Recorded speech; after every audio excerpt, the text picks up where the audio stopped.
ముందుగా కూటమి ప్రభుత్వానికి ధన్యవాదాలు చెప్పుకుంటున్నామండి.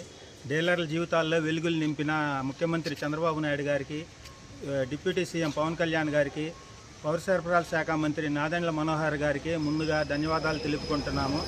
అలాగే మా గుంటూరు తూర్పు ఎమ్మెల్యే నజీర్ అహ్మద్ గారు ప్రజా సమస్యలు తెలుసుకుంటూ ప్రజలు రేషన్ విధానంలో పడుతున్న బాధలు కూడా తెలుసుకొని తన వంతుగా అసెంబ్లీలో వాయిస్ వినిపించి మా తరపున పోరాడి మా షాపులు మాకు వచ్చేటట్టు చేసినటువంటి మా యంగ్ డైనమిక్ లీడర్ మా తూర్పు ఎమ్మెల్యే నజీర్ అహ్మద్ గారికి ప్రత్యేకంగా కృతజ్ఞతలు తెలుపుకుంటున్నామండి.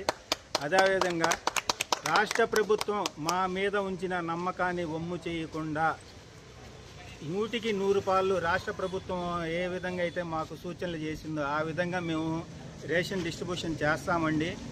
ముసలి వాళ్ళకి, వికలాంగులకి గతంలో ఆల్రెడీ చంద్రబాబు ప్రభుత్వంలో ఇంటికి వెళ్ళి ఇచ్చొచ్చామండి. అదేవిధంగా ఇప్పుడు కూడా ఇస్తాము. తప్పకుండా ప్రభుత్వానికి ఎటువంటి మచ్చ రాకుండా మా మీద ఉన్న నమ్మకాన్ని వమ్ము చేయకుండా నిలబెట్టుకుంటామని చెప్తున్నామండి. ధన్యవాదాలు.